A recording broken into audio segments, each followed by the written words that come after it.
walk into that voting booth next Tuesday, the ballot could have you scratching your head. Earlier today, Erie County's Democratic Commissioner held a primary question and answer session.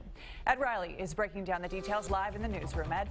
Well, Ashley, Commissioner Len Lenahan says the Erie County Board of Elections is expecting to see a big turnout on Tuesday. Thousands of new voters have registered and 10,000 absentee ballots have been sent out. Now, all day long, some of those absentee ballots have been coming back into the Board of Elections. Unlike general elections where a winner takes all, primaries are more complicated. First, let's take a look at the Republican ballot. Republican voters can choose between Donald Trump, Ted Cruz, John Kasich, or Dr. Ben Carson. Now, even though Dr. Carson dropped out of the race, he did so after the deadline to have his name removed. And it will be up to the Republican Party to decide what to do with any votes he gets. Now, Republican delegates for the convention will be selected after the primary is over.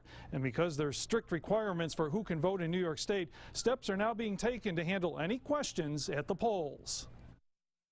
But if your name is not in the poll book, you basically have to vote by affidavit ballot. Your vote may or may not count. That'll be decided after the election.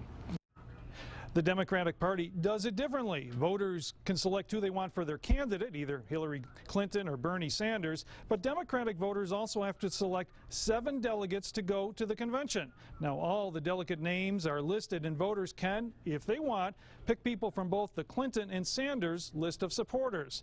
Now, a lot of people are keeping a really close eye on this election, including New York State Attorney General Eric Schneiderman, and he set up an Election Day hotline, and he's encouraging anyone who has problems on the poll to call, and we have that number up on our screen. Live in the newsroom, Ed Riley, 7 Eyewitness News. Good information. Thank you, Ed. And make sure you are with us Tuesday night as New Yorkers head to the polls for this historic primary. We will have live, in-depth reports from our crews in New York City and a panel right here at home exploring every angle and every candidate. Our coverage kicks off at 7 p.m., followed by a 90-minute program as the results come in starting at 10. Switching